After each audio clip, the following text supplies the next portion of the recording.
Hello, chère maman de haut niveau. J'espère que tu vas bien. On est à l'approche des vacances scolaires, donc je t'invite vivement à prendre le temps de ralentir et surtout à prendre du temps pour toi. Alors, dans l'épisode d'aujourd'hui, tu vas faire la connaissance de Marie, qui est experte en parentalité et qui a un compte Instagram qui s'appelle Une maman qui va bien, ou presque. Marie intervient également dans mon coaching de groupe sur les émotions de la maman. Avant d'écouter Marie, je t'informe que j'ai exceptionnellement ouvert quelques créneaux de coaching individuel pour le mois de juillet. J'en ai ouvert 7 et au moment où j'enregistre cet épisode, il n'en reste plus que 2. Donc ne tarde pas si tu souhaites réserver ta séance. Il s'agit d'une séance de coaching destinée soit aux mamans qui sont épuisées et qui ont besoin de retrouver de l'énergie et de la sérénité, soit à des mamans qui ont besoin d'être accompagnées sur le TDAH de leur enfant. Et enfin, dernière catégorie, tu es une femme TDAH et tu as besoin d'être soutenue pour faire face à ton trouble. Je te mets le lien vers mon agenda dans le descriptif de cet épisode. Je te précise que ce sont les derniers créneaux que j'ouvre pour l'année 2024, alors profites-en. Place tout de suite à cette passionnante interview de Marie. Salam alaikum Marie, comment vas-tu? Alaykoum salam, alhamdoulilah, ça va, très bien. Merci de m'avoir invité. Ah, ben c'est un plaisir de t'avoir. Et toi, tu vas bien? Ça va, alhamdoulilah. Ça va. En tout cas, je suis super contente de partager ce moment avec toi parce qu'on a Pareillement. tellement de points communs, toi et moi, que vraiment, ça a été incroyable. D'ailleurs, est-ce que tu peux d'abord te présenter peut-être et puis ensuite raconter, tiens, comment on s'est rencontrés? Ouais, bien sûr, ça marche. Donc moi, c'est Marie. J'ai le compte Instagram, Une maman qui va bien ou presque. J'avais commencé pour les anciennes sur la nature aux parents et j'ai switché il y a pas longtemps parce que j'ai un peu, on va dire, précisé ce que je venais faire ici sur Insta. Donc on va dire que pour résumer, c'est difficile pour moi de dire en une phrase, mais on va dire que j'accompagne les mamans à aller bien, puisque je pars du principe qu'un enfant a surtout besoin d'une maman qui va bien. Voilà, si je dois faire en une phrase, c'est ce qui résume tout. Tout à fait. Exactement. Et ça, c'est quand même une vision commune qu'on a, toi et moi. Exactement.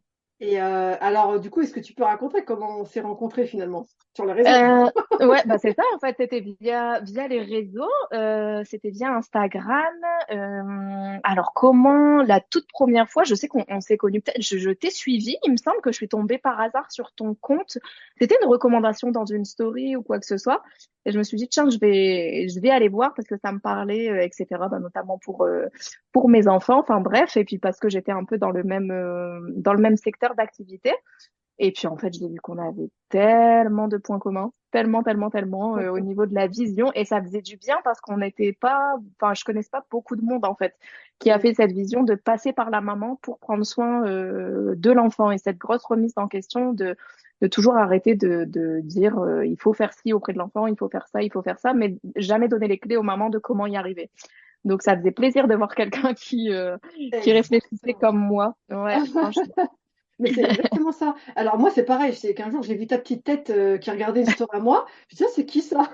Je vais aller voir. Et quand j'ai été voir ton compte, bah, c'est pareil. Je me suis dit, ah bah tiens, enfin quelqu'un qui pense comme moi, effectivement. Et c'est vrai qu'il faut être honnête que au moment où on s'est rencontrés, il y en a, ça courait pas les rues. Cette Non, pas du vision-là, tout. ça courait pas les rues du tout. Comme quoi, finalement, on a été aussi un peu précurseurs, je pense. Mhm. Et c'est vrai que oui, bah voilà, moi aussi, je me suis bien retrouvée. Alors en plus, bah, tu vas aussi expliquer un peu peut-être ton parcours. Parce qu'on a Mhm. aussi d'autres points communs, même dans l'information, on peut dire. Est-ce que tu peux nous donner Exactement. parcours professionnel, ouais. Alors, mon parcours professionnel. J'ai commencé par être diplômée puéricultrice, donc il y a de ça, 12 ans maintenant. Et en fait, en sortant de l'école, donc j'ai fait de l'accompagnement à la parentalité en PMI, etc., mais sans être maman. Et je le précise tout le temps parce que enfin, mes conseils ont beaucoup changé entre ces deux périodes-là de ma vie.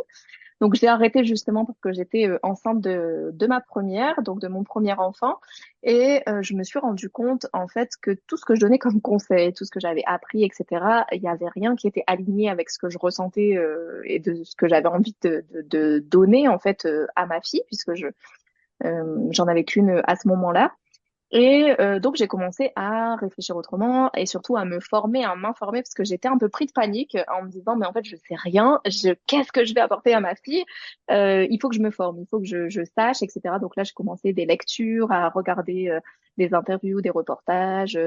J'ai commencé à me former donc mais vraiment j'étais axée sur qu'est-ce que je peux offrir à mon enfant. Donc vraiment côté éducation, je me suis formée à la pédagogie Montessori, etc.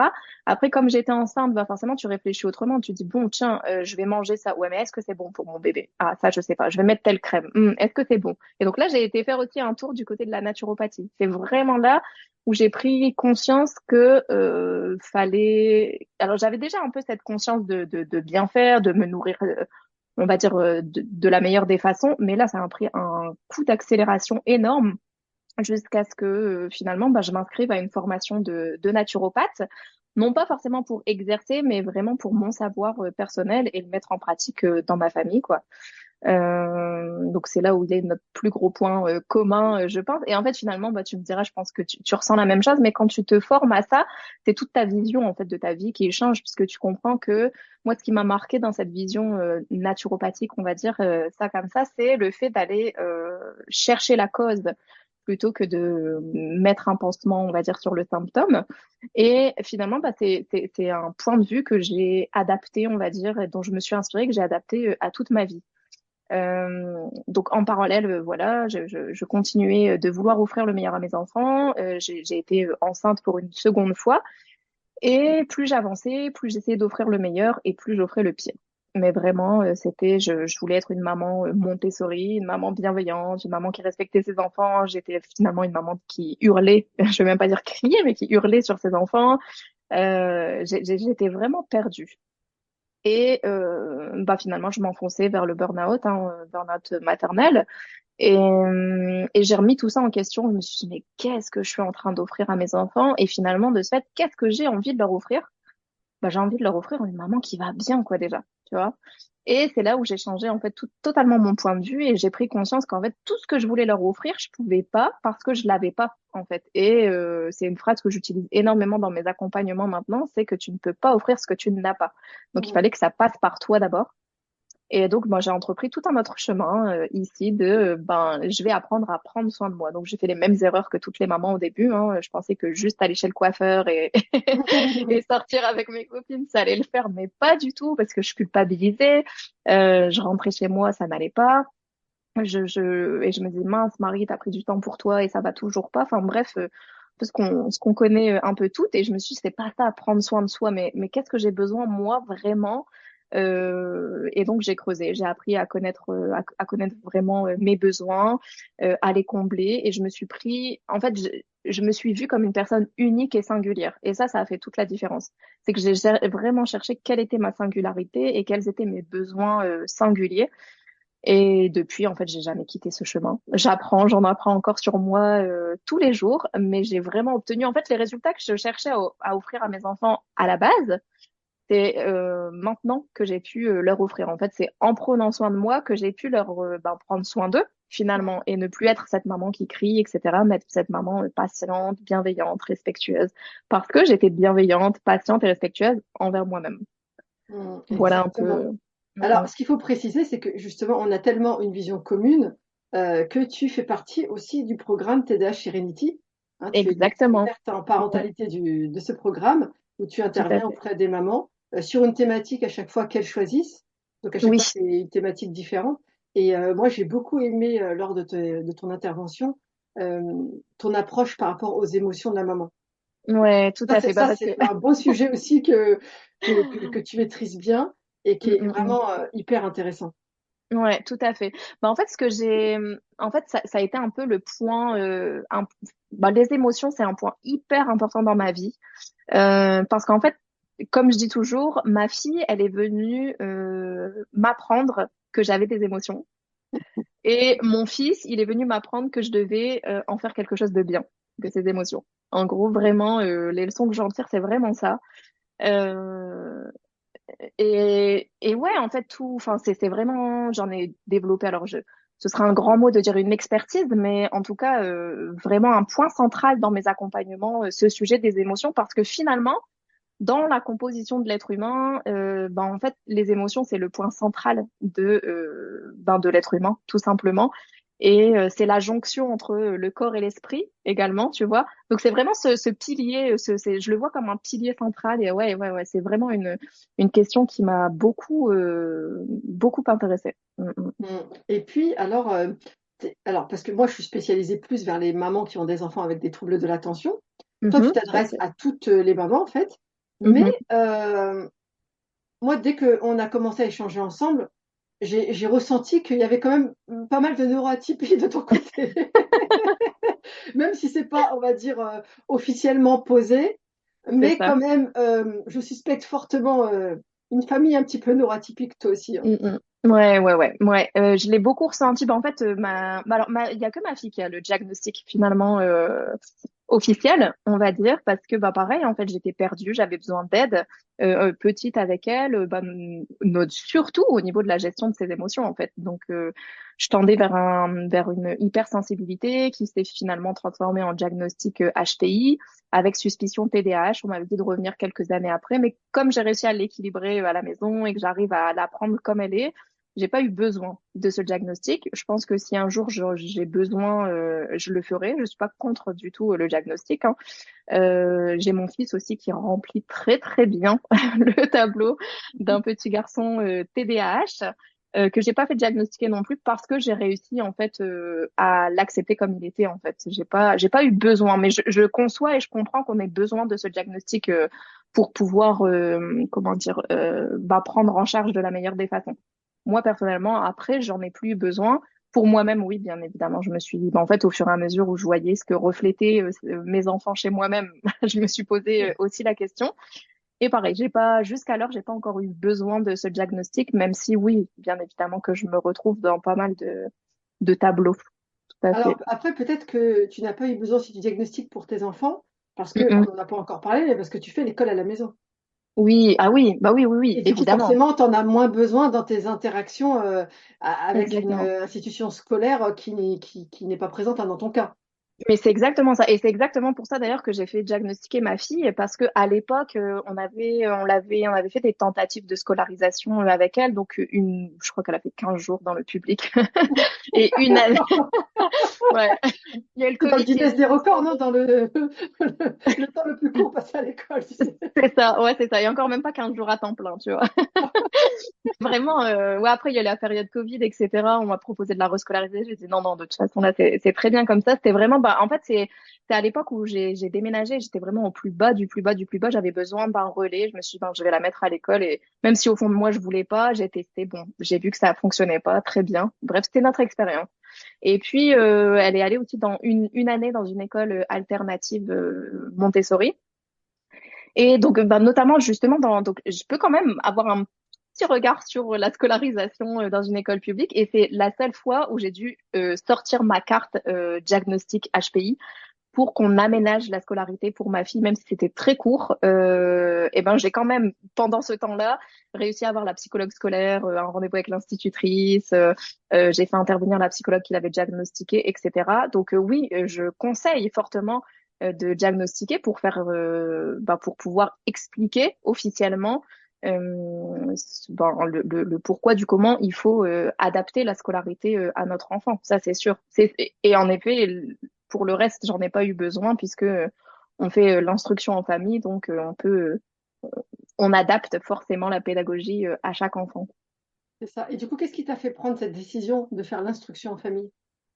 Euh, c'est vraiment, je pense que le choix, il s'est fait dès le début. Ça a même pas été vraiment un choix, ça a été, je pense, ça a découlé tout seul déjà quand j'étais enceinte de ma fille, elle grandissait, et en fait, je me voyais pas la mettre à l'école parce que j'ai vraiment cette question de le respect de soi et moi, on va dire que c'est un peu ma mission de vie.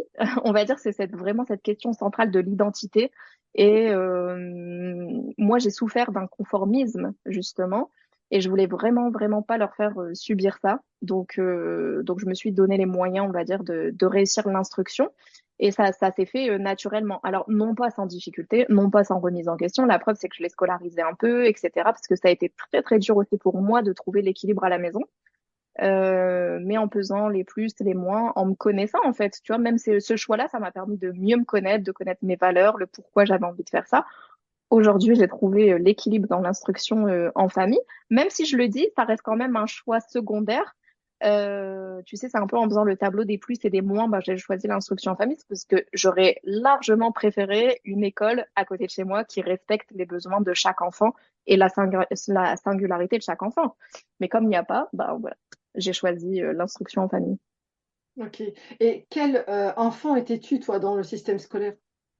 Un enfant très sage, très effacé, inexistante, et qui s'en sortait toujours jusqu'au lycée. En fait, je m'en sortais très bien au niveau, on va dire, scolaire, même si ça me demandait énormément d'apprentissage. Moi, tout ce qui était par cœur, etc., c'était une horreur pour moi.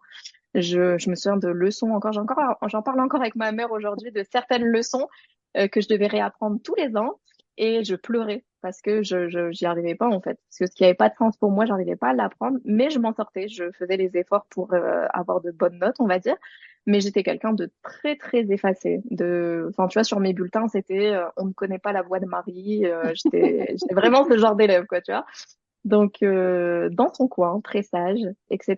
Tu vois, je t'ai dit, je me suis vraiment, en fait, mise de côté pour, en fait, j'ai vraiment oublié qui j'étais. C'est pour ça que je pense que Hmm. c'est cette question, ma mission de vie, c'est cette question d'identité parce que j'ai carrément mis mon identité de côté pour plaire, en fait, hein, pour me faire accepter des autres. Donc, Et est-ce que toi, tu sentais que tu étais différente? Est-ce que quand tu observais le monde, tu te disais, mais en fait, je ne suis pas comme non, les autres?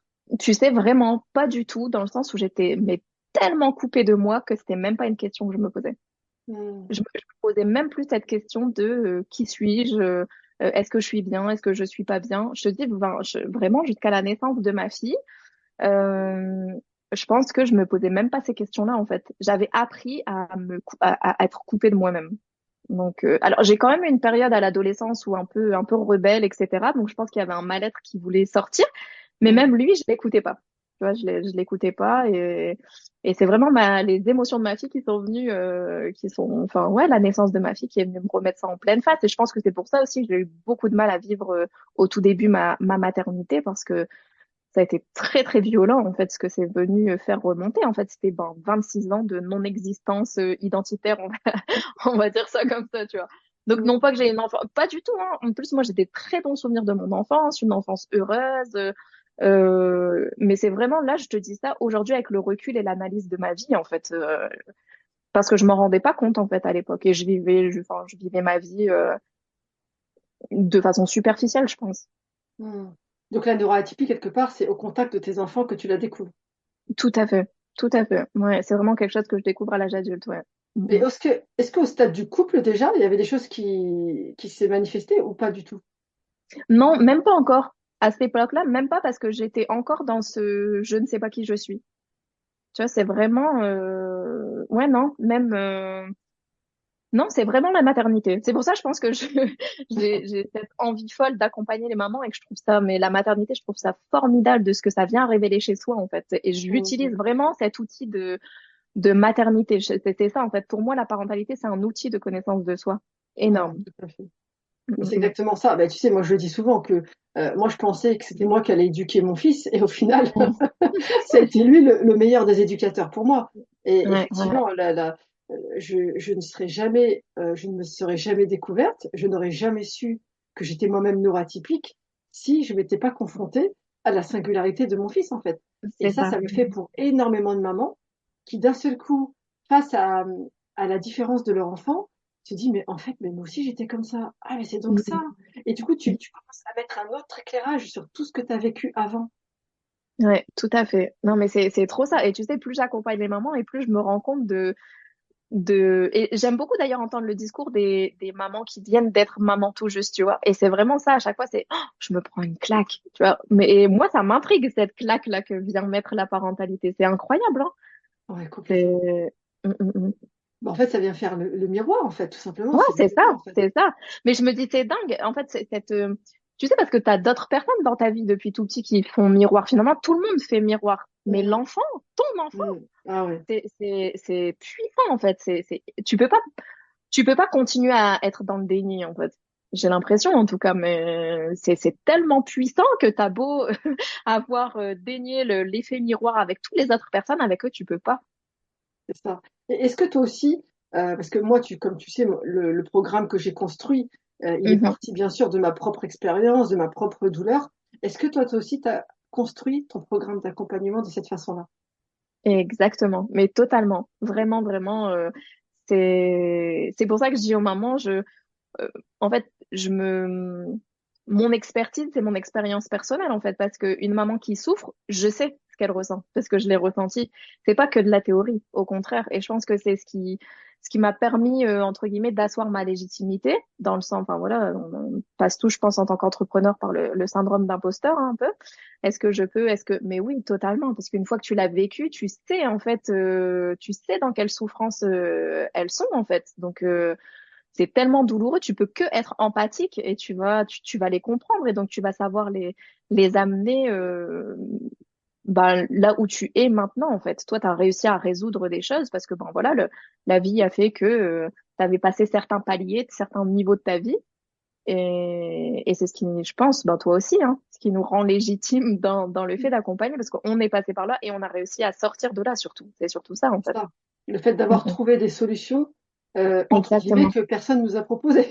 C'est ça, Parce que là, c'est que pour nous, on le l'a fait coup, dans la douleur. voilà, c'est ça. À aucun moment, moi, on m'a fait comprendre, ne serait-ce que de manière implicite, qu'il était Mm. possible, voilà, de vivre bien avec un enfant qui a une neuroatypie, tu vois, un TDAH Exactement. pour le coup. Ouais. Mm, mm, Et mm. quand tu le découvres par toi-même, tu te dis, mais mince, mais pourquoi on m'a caché cette réalité-là, en fait? Pourquoi Ouais. personne me l'a dit? Il faut que Ouais. je le dise au monde entier, en fait. C'est ça, c'est ça. Tu te dis, punaise, j'ai pas envie que les autres y vivent ce que moi j'ai dû vivre pour en arriver là, en fait. Parce que c'est pourquoi, c'est ça, en fait. Moi, j'ai eu cette question et ça a été de la colère à un moment donné de me dire, mais pourquoi on nous le dit pas, en fait? Hmm. Pourquoi on nous le dit pas? Vraiment. Et en fait, d'ailleurs, moi, j'ai toujours, c'est les mamans qui m'ont réclamé ça parce que, en parallèle, j'étais formatrice pour les assistantes maternelles et donc je leur expliquais toute la connaissance de l'enfant. Et elle-même, elle me disait, mais Marie, en fait, pourquoi on nous dit pas ça en tant que maman? Parce que là, ok, on nous le dit en tant que professionnelle de la petite enfance, mais pourquoi on nous dit pas tout ça en tant que maman? J'avais plein de mamans avec des regrets, qui culpabilisaient parce que on leur avait jamais dit tout ça, qui découvraient ça alors que leur enfant avait 16, 17, 18, 20 ans, enfin, tu vois. Ouais. Et c'est elles qui me disent, mais faut que t'en parles, faut que t'en parles. Donc c'est comme ça que j'avais commencé avec la nature aux parents. Et puis après, au fur et à mesure, j'ai peaufiné la chose parce que j'ai vu que pour apporter à l'enfant, voilà, et que ça passe par la maman et puis par mon expérience personnelle aussi. Donc, mm, mm. C'est ça. Et du coup, alors la connaissance de soi, c'est un peu ton credo. C'est ça, exactement. Alors comment tu l'as inclus dans ton programme, justement? En fait, c'est un peu le fil conducteur de tout mon programme. Euh, En fait, alors comment dire, j'ai fait différents paliers, différents niveaux. En gros, je les accompagne dans un nouveau départ. Je leur dis toujours, moi, c'est pas un objectif, c'est pas une finalité, c'est vraiment un nouveau départ parce que je pense que c'est comme toi, en fait, tu les armes d'outils pour le reste de leur vie, en fait. Donc, Hmm. c'est vraiment dans enfin, moi, en tout cas, je l'ai conçu comme ça et c'est vraiment les faire quitter de là où elles sont pour leur permettre je leur dis toujours d'occuper leur juste place en fait sur cette terre, parce qu'il y a une place qu'on est censé occuper. Tant qu'on l'occupe pas, ben ça va pas. Donc en fait, c'est en gros les faire quitter la place qu'elles occupent pour l'instant, qui ne leur appartiennent pas, qui ne leur correspond pas, pour les amener en fait tout doucement à trouver le chemin de leur juste place. Donc ça va être au début les premiers niveaux, ça va être de quitter toutes les croyances, hein. Déjà, ça passe par là, hein, toutes les croyances limitantes, les masques que l'on porte, tout ce dans quoi on s'est enfermé, dans quoi on s'est conformé aussi. Et puis, en fait, j'utilise tout ça pour se connaître au fur et à mesure. Donc, ensuite, on va s'armer aussi pour aller mettre nos premiers pas sur ce chemin parce que bah, il faut quand même beaucoup de motivation, de la discipline, des bonnes intentions. T'embarques pas sur un chemin comme ça sans provision. Je dis toujours, c'est comme si tu allais courir un marathon. Si ton sac à dos est vide et que tu es à jeun, bah, tu vas pas aller bien loin. Donc c'est vraiment s'armer de bonnes choses. Et puis après, en fait, ben, le but, c'est de prendre soin de soi. Donc ben, qui est comme je te disais, qui est ce soi, donc qui est-ce qu'on est dans notre singularité, en fait, c'est prendre soin de sa singularité. Donc, au fur et à mesure où tu apprends bah, à connaître tes besoins, bah, tu te découvres. C'est comme un cercle vertueux, en fait. C'est plus tu réponds à tes besoins, plus tu découvres qui tu es. C'est délaisser, en fait, c'est un chemin où tu vas délaisser tout ce qui t'appartient pas pour ne garder Mhm. que ce qui t'appartient et pouvoir répondre à tes besoins. Donc après, dans un niveau physique, corporel, donc j'utilise vraiment des trucs du quotidien, hein. Bien s'alimenter, bien dormir, faire du sport, respirer, etc. dans un niveau corporel. Après, j'occupe, enfin, j'entre plutôt dans le monde émotionnel. Et puis, je vais bien évidemment parler de l'essentiel, c'est-à-dire des besoins spirituels qu'on a bah, parce qu'en fait, on est des êtres de besoin. Donc, en fait, Mhm. c'est ça, c'est connaître ses besoins singuliers. Donc, pour pouvoir vraiment prendre soin de soi et pas juste croire qu'on doit aller chez le coiffeur. Je dis souvent cet exemple-là. J'ai rien contre les coiffeurs, hein, moi-même j'y vais. Mais tu vois, c'est ce que je dis tout le temps. En fait, il y a une différence. Au début, j'allais chez le coiffeur, en fait, pour fuir la maison de façon superficielle. Maintenant, je vais chez le coiffeur parce que je m'aime. Tu vois la Mhm. différence? Mhm. C'est C'est ça. que c'est pas C'est-à-dire que avant, là, j'allais chez... là, tu le vis en conscience, en fait. Tu sais pourquoi tu y vas C'est ça. et tu mets de la conscience dedans et donc tu vis Mhm. le moment présent à fond, quoi. C'est ça. C'est plus du tout les mêmes. Avant, j'allais chez le coiffeur pour m'aimer. Maintenant, je vais chez le coiffeur parce que je m'aime. Tu vois Ouais, tout la à fait. différence. C'est plus du tout la même dynamique. Et ça, tu le fais avec, enfin, tu peux utiliser tout ton quotidien pour ça, en fait. Donc forcément, et après, il y a la question de l'estime de soi, de l'amour de soi, du respect de soi, etc. Enfin, c'est vraiment un programme bah, comme toi, hein, Mm. 360 degrés holistique, parce que bah, on est des êtres Bien à sûr. 360 degrés holistique. Donc, Non, mais c'est vrai que si tu prends... Je t'en Mm, prie, je mm. t'en prie. Non, non, vas-y, bah, je pense qu'on a la même vision, mais ça, c'est C'est le ça. côté justement naturopathe, puisque tu te dis, c'est ce que je dis toujours aux mamans, si je veux t'aider à gérer tes émotions, mais que tu manges du sucre et du gras à longueur de journée, Mm. bah, on va pas faire grand-chose, quoi. Donc, il faut passer par tous les axes, on va dire, qui nous composent. Ouais, c'est ça. C'est ça. Mhm. Et non, mais ce que tu dis, ça me fait penser à Shainez, qui est une cliente justement que j'ai accompagnée dans le programme, hein, que Mhm. tu as pu voir aussi. Et j'ai fait un épisode de podcast avec elle. Et justement, elle me racontait que mais elle était plus du tout la même. Mais elle me dit, c'est pas que j'ai changé. Elle m'a dit, c'est que je suis devenue vraiment qui j'étais en fait. Exactement. Et c'est ça qui est fou parce que elle me disait, tu vois, le programme, il s'était terminé en juillet. En septembre, on avait refait un live pour prendre des nouvelles, tu vois, des mamans de la première Mhm. session, ça allait bien, etc. Et puis là, tu vois, bah, on est au mois de février, donc septembre, octobre, novembre, décembre, janvier. Bon, en gros, 6 mois après, elle me dit, Sabrina, je suis une autre personne. J'ai perdu 21 kilos en suivant ton Ouais. module 2. Justement, c'est le fameux module sur le bien-être de la maman. Alors Mhm. qu'il n'y a aucune histoire de régime, il n'y a rien de tout ça. C'est juste qu'elle s'est remise au devant de sa vie. En fait, elle est redevenue le centre de sa vie. Elle C'est dort ça. mieux, elle mange mieux, elle a débuté une activité physique. Elle s'autorise tout ça alors qu'avant, elle ne le s'autorisait pas. En plus, elle était maman de 4 enfants avec, pareil que toi, instruction à la maison, tu vois. Donc, vraiment, Mhm. ce profil-là, tu vois, de maman hyper investie, tu vois. Mais elle me dit, Sabrina, j'avais fait une grave erreur, je n'existais pas. Elle C'est dit, ça. et maintenant, des fois, j'ai des amis qui lui disent, oh là, t'as vraiment changé. Mais tu sais, sous-entendu, un peu en négatif, genre, bah maintenant, tu t'es pas comme avant. Elle dit, bah oui, mais c'est normal parce que avant, j'ai fait passer tout le monde avant moi. Maintenant, je me suis remis au centre. Du coup, bah, je me suis délestée de tout ce poids, de tout ce mal-être, de tout ce que je portais sur mes épaules. Mhm. Et maintenant, en fait, c'est pas que j'ai changé, c'est juste que je suis devenue qui j'étais, mais sans le brouillard mental, sans tout ce qui m'a composé justement avant, le masque, etc. Tout ce que tu dis, en fait. En fait, Mhm. c'est que elle a dit, j'ai découvert qui j'étais vraiment. En fait, quand je suis pas dans le brouillard mental, quand je suis bien dans ma tête, quand je suis lucide, quand je suis reposée, quand j'ai mes 8 heures de sommeil, en fait. C'est ça, exactement. Ouais, tout à fait. Mais ouais, parce que t'es obligé de toute façon si tu veux prendre soin de toi et non pas de façon superficielle, t'es obligé en fait de te connaître. Et forcément, enfin, quand tu découvres, ah ouais, je faisais ça m'appartient pas. T'as qu'une envie, c'est de le délaisser. Tu veux t'en débarrasser au plus vite parce que ça t'alourdit en fait. Mhm. Ouais, ça m'étonne pas franchement. Donc ouais, sur ça, on se rejoint énormément. Ouais. Ouais, complètement. Et du coup, elle me disait, bah, elle avait beaucoup de difficultés avec son fils et qui était DH, et parce que bah, elle en avait quatre, hein, chérie, hein. Et elle me dit, mais Mm. Sabrina, là, il a été rescolarisé, donc il va à l'école et tout ça. Et elle me dit, mais ça se passe hyper bien, alors que c'est un enfant hyperactif qui avait un TOP aussi, donc un trouble de Ouais, l'opposition avec provocation. Donc je te dis pas, voilà, le challenge qu'elle avait quand elle a remis à l'école. Elle s'est dit, j'ai peur que ce soit la cata. Mais finalement, comme entre-temps, elle s'est formée, elle est rentrée dans le programme, et ben, elle avait tous les outils. Elle nous a expliqué, Sabrina, ça s'est super bien passé. Et mm, c'est juste mm. incroyable. Elle dit, il a même eu des encouragements, etc. Alors que elle me dit, je l'aurais envoyé là-bas à l'école avant de faire ton programme. Elle me dit, ça aurait été la cata. Et parce que Ouais, moi-même, j'ai changé, donc mon fils a changé. Et en fait, c'est ça. C'est que nos enfants sont le reflet aussi de qui nous sommes. Un enfant exactement. ne peut pas s'épanouir auprès d'une personne qui va mal. C'est juste impossible. Mais comme n'importe qui d'ailleurs. Je te mets juste dans une pièce, d'accord? Tu vas bien. Je fais rentrer un dépressif plus dans la pièce. Crois-moi, dans les quelques minutes qui suivent, tu vas plus bien du tout. Et c'est normal, en Exactement. fait, parce que tout est énergie et on est des êtres qui absorbons l'énergie des autres, en fait. Alors que si tu es dans une pièce comme ça, je fais rentrer quelqu'un qui est super jovial, tout de suite, tu vas avoir le smile, tu vois. Mais C'est alors, ça. l'enfant, dont le cerveau n'est même pas mature, ça veut dire que l'impact que les adultes ont sur lui est encore plus fort que pour nous, tu vois. Ouais, ouais. D'où Totalement. C'est exact. Ouais, D'où l'importance de que la maman change elle-même. La clé est en elle, la clé n'est pas chez son enfant. La clé est en elle. Et c'est ce que tu fais toi exactement. aussi dans ton programme. Ouais, tout à fait. Ouais, c'est vraiment cette posture, en fait, c'est de se dire, bah, t'as très très bien résumé la chose, c'est que les enfants, ils nous modélisent, en fait. Donc, t'as pas grand-chose à faire, en fait. On pense toujours que tu dois leur dire fais ci, fais ça, etc. Mais non, en fait, toi, t'es le modèle. Donc, si toi, tu fais, Mm.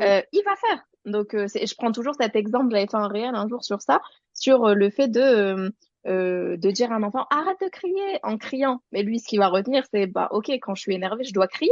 C'est pas du tout les paroles qu'il va retenir. Donc, Mm. tant que toi, tu n'arrives pas à arrêter de crier dans cette situation, mais ton enfant, il n'arrêtera pas de crier dans cette situation. C'est impossible. Donc, Bien sûr. ouais, c'est de la modélisation, plus, ça, c'est sûr. C'est ça. Et en fait, on a trop oublié ça. C'est-à-dire que, oublié que l'enfant, il se construit et il apprend d'abord par mimétisme. D'ailleurs, comme tous Mhm. les mammifères. Tout à Vraiment, fait. là, quand tu regardes les animaux, tous les animaux apprennent. Est-ce que tu connais des animaux qui vont dans une classe pour apprendre comment aller chasser ou comment se nourrir, etc. Non, en fait, Absolument ils pas. apprennent en voyant leurs parents chasser, en voyant bah, leurs parents voilà, faire ce qu'ils ont à faire. Et c'est comme ça qu'ils vont se construire, Mhm. subhanallah. Ouais, tout à Et fait. nous, on n'échappe pas à ça. En vérité, c'est Non. vrai que ce qui nous distingue, c'est qu'on a la parole.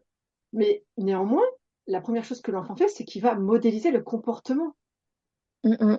qu'il a Ouais, autour de lui, en fait, les modèles qu'il a. exactement. Si à chaque fois que tu es devant une situation, tu n'y arrives pas, tu t'impatientes, tu t'énerves, bah ton enfant il va faire ça, il va se dire ah OK donc parce qu'il décrypte un peu le monde des adultes pour pouvoir s'y intégrer.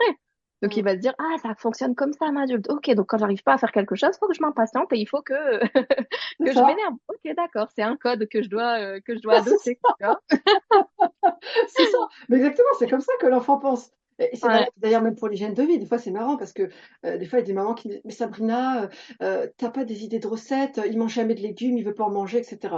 Ok, la première question que je lui pose c'est Est-ce que est-ce que ça toi tu aimes les légumes? Elle va me dire bah non justement j'aime pas trop ça. Bon bah comment tu veux faire aimer à quelqu'un quelque chose que si toi toi-même t'aimes tu pas? n'apprécies pas? C'est pas Bien sûr. possible. Bien sûr, surtout que l'enfant, il a enfin, c'est même pas une entière confiance en sa mère, c'est même beaucoup plus que ça. Il est prêt à Totalement. se remettre en question lui plutôt que Lui. de remettre en question sa mère. Donc, enfin voilà, si ta figure vraiment de confiance à 100% n'aime pas les légumes, pour reprendre cet exemple-là, mais il y en a plein Mm. d'autres, bah, il va se dire, bah, mais moi, je peux pas aimer les légumes puisque elle aime pas. Oui, Peut-être, je sais pas, elle croit qu'elle va être empoisonnée ou on sait pas ce qui se passe dans son cerveau d'enfant, mais il va interpréter ça comme, bah non, il y a danger, donc je vais pas y aller, quoi. C'est c'est pas, ça. c'est pas possible. Mm, mm, C'est vrai que c'est super important ça d'en prendre conscience, c'est que mm, pour mm. l'enfant, tout ce qui vient de toi est validé en fait. Tu vois, C'est ça.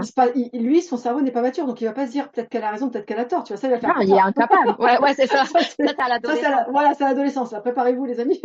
Mais là, tant qu'il est petit, en tous les cas, tout ce qui vient de toi est validé à 3000%. Et je prends à aucun moment un enfant ne va, tu vois, remettre en question le bien fondé de ce que font ses parents. C'est ça qui est Non, terrible. jamais. Et c'est même pire que ça, c'est qu'il va se remettre lui en question plutôt que Tout ses à fait. parents. que c'est Ouais, beaucoup plus dangereux pour lui de dire, bah non, je peux pas avoir confiance en ma mère, justement, surtout, en mes parents de règle générale, mais surtout en ma mère, plutôt que de se dire, bah non, c'est moi qui suis pas, enfin, il préfère se dire, non, j'ai pas confiance en moi, mais je préfère avoir confiance en ma mère, parce que l'inverse est très dangereux. Ouais. Et d'ailleurs, dans tout ce programme, etc., je rebondis là-dessus parce que c'est un point qui est essentiel, c'est que enfin voilà, je parle beaucoup de occuper sa juste place, mais il y a aussi occuper sa juste place aux côtés de son enfant parce qu'on a très très mal compris, enfin je pense, ça c'est mon point de vue personnel, mais on a très mal compris la place qu'on devait occuper aux côtés de son enfant et on pense qu'on doit l'éduquer en tant que maman, mais on n'a pas du tout normalement un rôle d'éducateur auprès de notre enfant. En tout cas, c'est pas nous le premier éducateur de notre enfant. Nous, on est là justement pour le sécuriser, pour l'aimer. Et c'est ne pas savoir occuper cette place, c'est dangereux aussi. Parce que, il y a personne d'autre que la maman qui va pouvoir répondre à ce besoin de sécurité et d'amour inconditionnel, bien évidemment, que nous. Donc, si on n'est pas cette personne qui le sécurisons et qui l'aimons, eh ben, il y a personne d'autre qui va pouvoir remplir aussi bien cette fonction que nous. Parce qu'on s'enferme et tu sais, avec toute cette vague d'éducation bienveillante, d'éducation positive, etc. Je remets pas tout ça en cause, hein, parce que il y a un bien fondé, mais le problème, c'est qu'on a voulu, en tant que maman, être éducateur de notre enfant. Il est là le plus gros des soucis. C'est que même là, on n'est pas à notre juste place, en fait. Donc, oui, on fait partie de l'éducation. C'est assez subtil comme différence. C'est que forcément, on fait partie de l'éducation de l'enfant, mais c'est pas le rôle premier qu'on devrait adopter et que ce serait même dangereux d'adopter uniquement une posture d'éducateur, quoi. c'est ça. C'est plus l'idée d'accompagner, je pense. C'est comme ça aussi que tu vois le rôle de la maman. Ouais, D'être une ouais, tout à fait. accompagnatrice finalement sur son chemin de vie, quoi, de l'aider à avancer en lui permettant bah, au fur et à mesure de prendre de plus en plus sa place aussi à lui et de Ouais. devenir de plus en plus autonome. Ouais, ouais, tout à fait. Et quand tu regardes les besoins de l'enfant, l'attachement, même que ce soit enfin au niveau psychologique, mais même maintenant on le voit au niveau hormonal, au niveau biologique en fait, tu vois, toute Mm. cette question-là, tu vois qu'il y a personne d'autre que la maman qui peut remplir ce rôle d'amour en fait. C'est vraiment un rôle Ah, d'amour qu'elle oui, a la bien maman sûr. et d'amour inconditionnel. C'est-à-dire toi, t'es vraiment la figure qui va faire que il y a que toi qui peux accepter ton enfant tel qu'il est. Et si toi tu le fais pas, personne peut le faire. En fait, c'est ça le problème. Et moi, ça me touche énormément justement parce que c'est encore une fois cette question d'identité, de conformisme, etc. C'est-à-dire que Mm. toi, si t'arrives pas à accepter ton enfant tel qu'il est, bien évidemment, tu y arriveras que si bah tu t'acceptes toi-même comme tu es. Mm.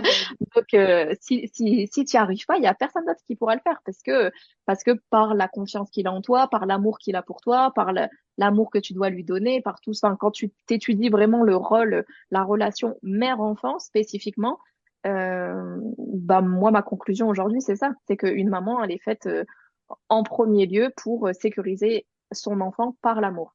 Mm. Tout à fait. Bah, il y a plein d'études, tu as vu, qui ont été faites à ce Mm, sujet. Et ce que mm, tu dis, mm, c'est important. Moi, j'en parle aussi beaucoup dans mon programme, notamment quand j'aborde la question de l'école. Parce qu'aujourd'hui, ce qui est terrible, notamment pour les enfants TDAH, mais pas que pour eux, hein, mais bon, mm, moi, je mm, suis quand même spécialisée à ce niveau-là, c'est que tu as beaucoup de mamans, justement, qui vont conditionner leur amour au fait que ben, elle veut absolument que son enfant rentre dans les cases de l'école. Et donc, ben, tant qu'il y rentre pas, et ben quelque part, voilà, je retiens mon amour. J'ai des mamans qui me le disent, hein, qui me ah ouais, disent, ouais, ouais. voilà, des fois, il vient chercher un câlin, ben, je refuse parce que il a ramené une mauvaise note ou la maîtresse m'a dit que, et du coup, je suis pas contente, donc je lui refuse. Tu te rends compte?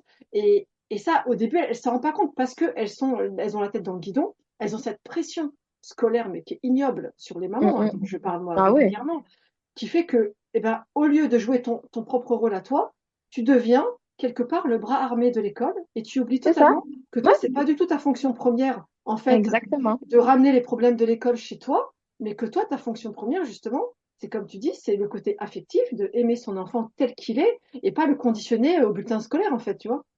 C'est ça, c'est bah voilà encore une bah, en gros c'est ça, elles rentrent dans un rôle d'éducatrice en fait de leur enfant comme le rôle que l'école est censée avoir.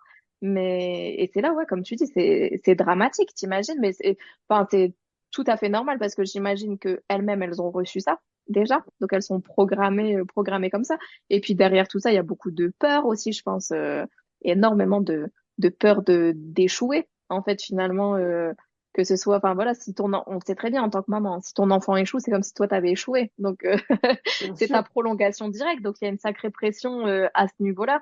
Et ouais, en fait, je pense que la clé, c'est vraiment ça, c'est de remettre chaque chose à la bonne place, en fait. Ça, Et c'est c'est comme ça important ce qu'on. que tu dis. Mhm. Parce que, en fait, si tu n'as pas travaillé sur ta propre estime de toi Ah et ouais, que tu as un enfant neuroatypique, ça va être chaud. Parce ouais. qu'effectivement, tout ce qui va rejaillir sur ton enfant, en fait, va t'impacter, mais avec une violence inouïe. Mhm. Tout à fait. Et moi, je trouve que c'est même un cadeau, hein, d'avoir ces enfants-là, parce que ils viennent. Tu vois, si tu avais un enfant, on va dire, qui rentre dans les codes sages, etc.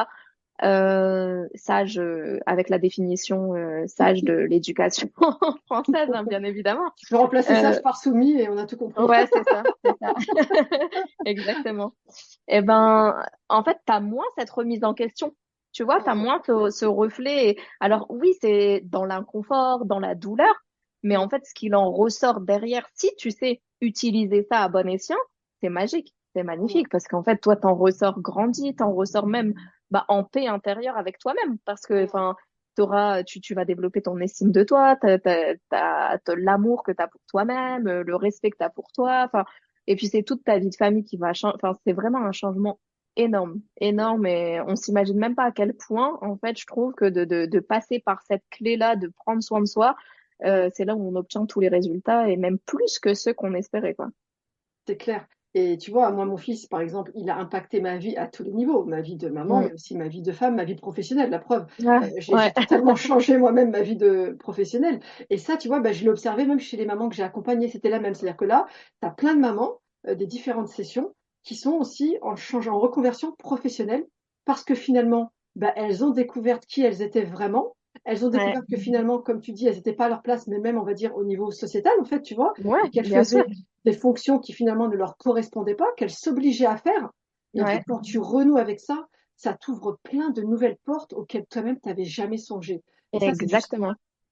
Exactement, mais moi la même, jamais je serais là à faire cet enregistrement ou à faire ce que je fais sur Insta, à parler, si j'étais pas passée par toutes ces étapes-là, mais jamais de la vie j'aurais pu imaginer. Ça a été fait dans la douleur, mais c'est un grand cadeau. Sinon là, moi je serais encore conformée avec mon petit CDI à donner les mêmes conseils. Enfin, tu vois, et en fait un truc qui me nourrit pas du tout. Donc là, je vois tellement la différence. On se sent vivante. Mmh, exactement, on se sent vivante, mais c'est Mm, tout à fait ça. Et tu vis mm, vraiment, en mm. fait, tu quittes le mode survie, tu vois. Tu vis en fait, tu C'est redécouvres ça, ta vie, tu te dis waouh, en fait, il y avait tout ça autour de moi, c'est ça, incroyable. c'est ça. Mais c'est vraiment, mais c'est tellement ça, purée. Mais je souhaite vraiment à toute maman de connaître ce sentiment, tu vois. C'est ça, Ça me fait mais toujours penser tellement. au film, tu sais, The Truman Show, si tu connais ce film. Oui, oui, oui, oui, oui, oui. C'est Oh, exactement ça. C'est-à-dire que lui, il a l'impression que c'est sa vie réelle, quoi, qu'il vit la vraie vraiment, vie. alors qu'en Ouais. réalité, tout est C'est toute une mise organisé, en scène, voilà, ouais. tout est mis en scène et à aucun moment, finalement, il n'a pris de vraies décisions en réalité. Ouais, c'est un trop bel exemple, franchement, mais c'est vrai que un beau parallèle à faire parce que c'est exactement ça. Franchement, c'est exactement ça. C'est que tant que t'es dedans, en plus, tu t'en rends pas compte, c'est ça le pire.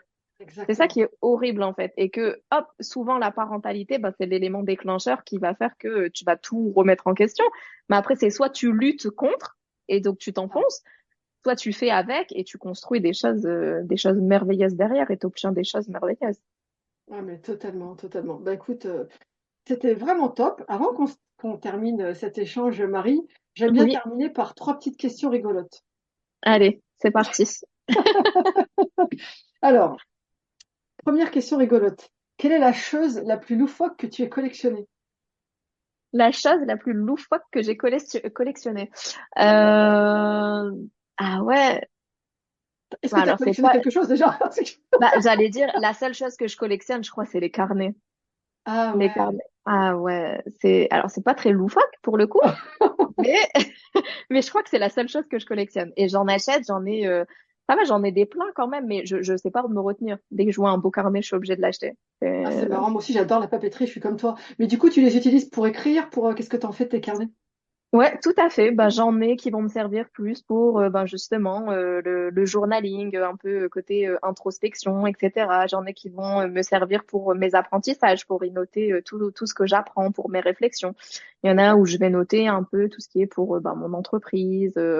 Et puis on a des vides qui attendent la bonne idée. Parce qu'en fait, là, je les vois et je me dis, non, je suis là, je peux pas encore l'utiliser. Je sais pas encore pourquoi j'ai envie de l'utiliser, tu vois. Je le choisis pas. Je sais que ça arrivera à un moment donné, il aura la bonne fonction. Mais pour l'instant, j'en ai deux, trois vides comme ça Ok. et je sens que je peux pas les utiliser. Ouais, c'est marrant, j'ai le même délire. Mais moi, je suis pas du tout matérialiste, mais par contre, si tu m'emmènes dans une librairie ou une papeterie, c'est la C'est cata. horrible, hein? Ouais, pareil, Ah ouais. pareil. Bon, des fois, je m'interdis d'y aller, hein. Des fois, je passe devant, je fais, oh, ça a l'air trop bien. Non, non, non, j'y vais pas. Ouais, ouais, je te comprends. Alors, deuxième question, c'est quel est ton personnage de dessin animé préféré? Ah, trop facile. Simba. Ah, Simba, le roi lion. Simba. Ah ouais. Pourquoi? Franchement, c'est le dessin animé de ma vie. Ben franchement, parce que je sais pas, il m'a tellement marqué ce dessin animé, je l'aime trop.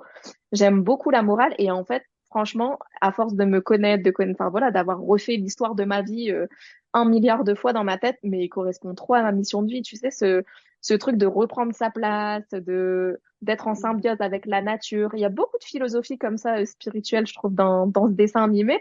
Et c'est vraiment le petit mec qui était perdu, tu vois. Je, je Avec m'identifie le à poids de la culpabilité sur c'est ses ça, épaules. le poids de la culpabilité, mais aussi de la pression, parce qu'en fait, on voit que, et je trouve, on voit très bien que tu vois, si t'occupes pas ta place, ta juste place, la place qui est faite pour toi, mais tout part en cacahuète, quoi, tu vois.